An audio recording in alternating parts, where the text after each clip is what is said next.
हम सभी को यूनिकॉर्न पसंद हैं। ये लेजेंडरी जीव अपनी सुंदरता के लिए प्रसिद्ध हैं। आप अब एक सफेद घोड़े की कल्पना कर रहे हैं जिसकी भौं पर एक घुमावदार सींग है और शायद कहीं पास में एक इंद्रधनुष भी है।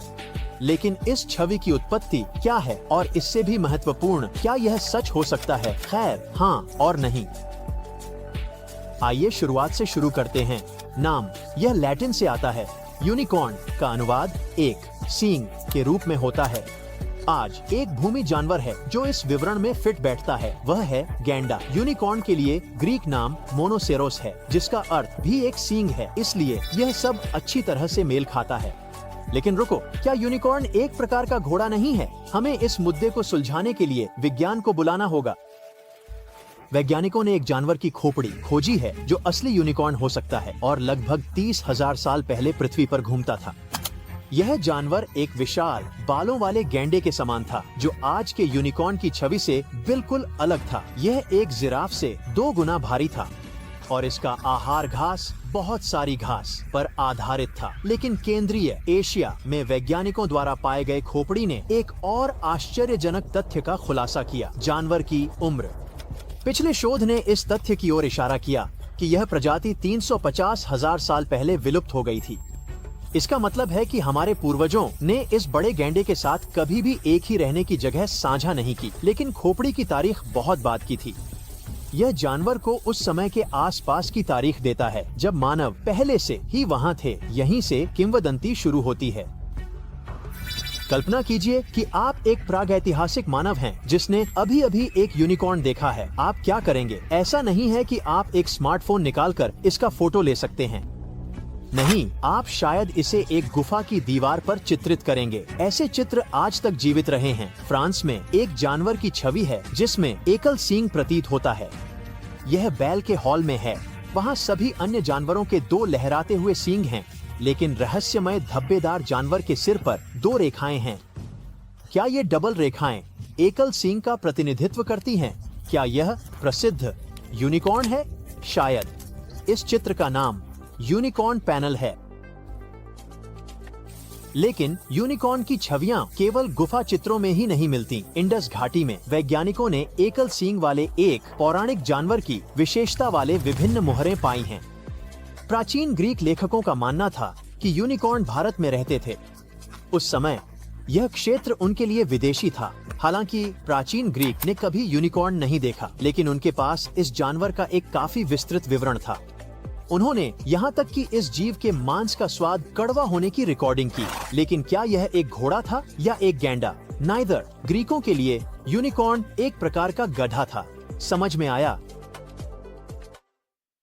चीनी पौराणिक कथाओं में एक समान जीव है। इसका नाम अंग्रेजी में अनुवादित होने पर इसका अर्थ नर नारी होता है। इस जानवर का वर्णन एक यूनिकॉर्न के समान है। इसके माथे पर एकल सींग, बैल की पूंछ और हिरण का शरीर। यह वनस्पति पर भोजन करता है, ठीक उसी तरह जैसे केंद्रीय एशिया का प्राचीन गैंडा।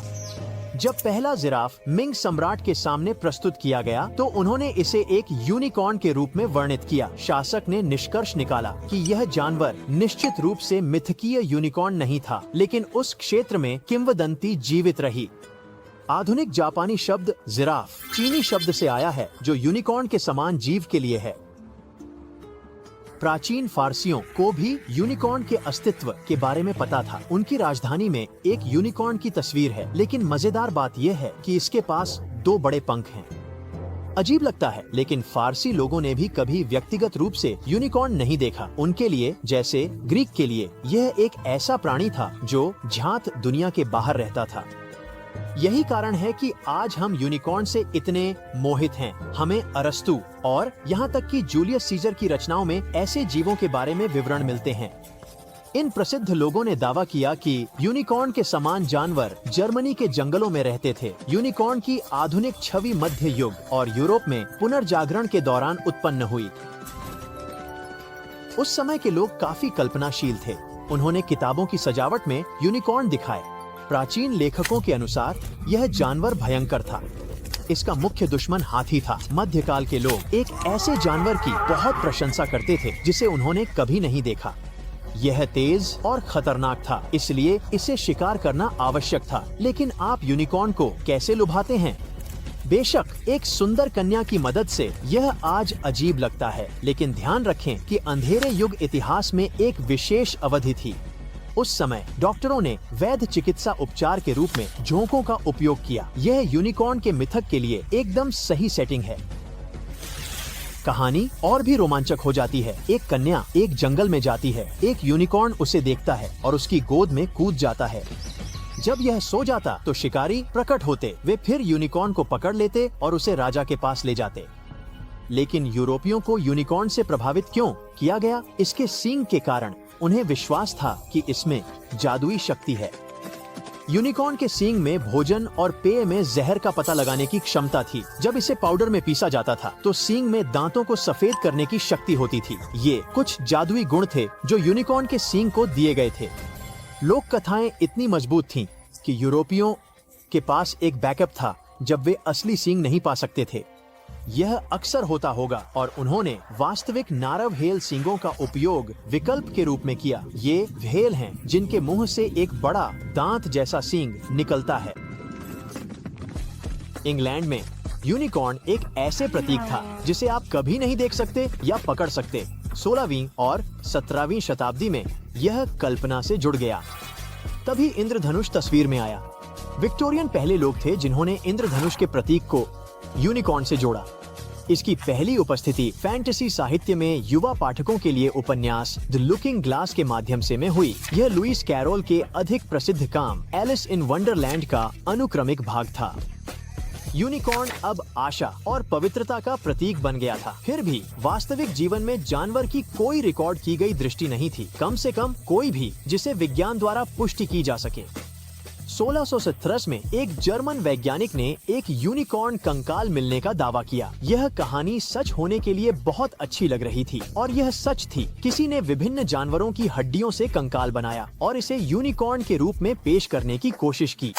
आज नकली कंकाल स्थानीय प्राकृतिक इतिहास संग्रहालय में प्रदर्शित है। लोग हार मानने वाले नहीं थे और जहां भी गए वहां यूनिकॉर्न की खोज की।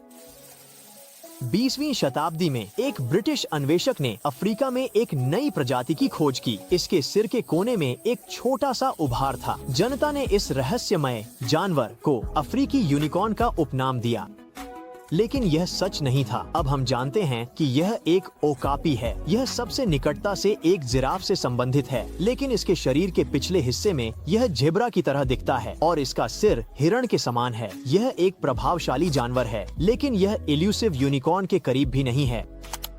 हाल की कथित दृष्टियों में से एक 1991 में हुई थी। एक ऑस्ट्रियाई जीव विज्ञानी ने जर्मनी के एक जंगल में यूनिकॉर्न देखने की रिपोर्ट की। किंवदंती कहती है कि ये जानवर जादुई जंगलों में रहते हैं, लेकिन एक छोटी सी समस्या है, शारीरिक साक्ष्य की पूरी कमी। वास्तव में कुछ इतिहासकारों का दावा है कि यूनिकॉर्न कभी अस्तित्व में नहीं थे। यह जानवर बस गुफा चित्रों की एक गलत व्याख्या थी। शायद उन प्राचीन यूनिकॉर्न की सभी छवियां बस 2 सींग वाले जानवरों की थीं, जो साइड से दिखाई गई थीं। ऐसा हो सकता है। 2D छवि में तीसरे आयाम को जोड़ना कठिन है। लेकिन फिर 2013 में यूनिकॉर्न फिर से प्रकट हुआ, हालांकि जानवर नहीं बल्कि शब्द। एक अमेरिकी उद्यम पूंजीपति ने $1 बिलियन से अधिक मूल्य वाली स्टार्टअप कंपनियों के लिए इस शब्द का उपयोग किया। उसने यह शब्द इसलिए चुना क्योंकि ये कंपनियां उस पौराणिक जानवर की तरह दुर्लभ हैं। पूरे विश्व में ऐसे केवल 1000 उद्यम हैं और आपने शायद सबसे प्रसिद्ध उद्यम एलोन मस्क की स्पेसएक्स के बारे में सुना होगा। आज के लिए बस इतना ही। अगर आपने अपनी जिज्ञासा को शांत कर लिया है, वीडियो को लाइक करें, इसे अपने दोस्तों के साथ साझा करें, या अगर आप और अधिक चाहते हैं, इन वीडियो पर क्लिक करें। ब्राइट साइड पर बने रहें।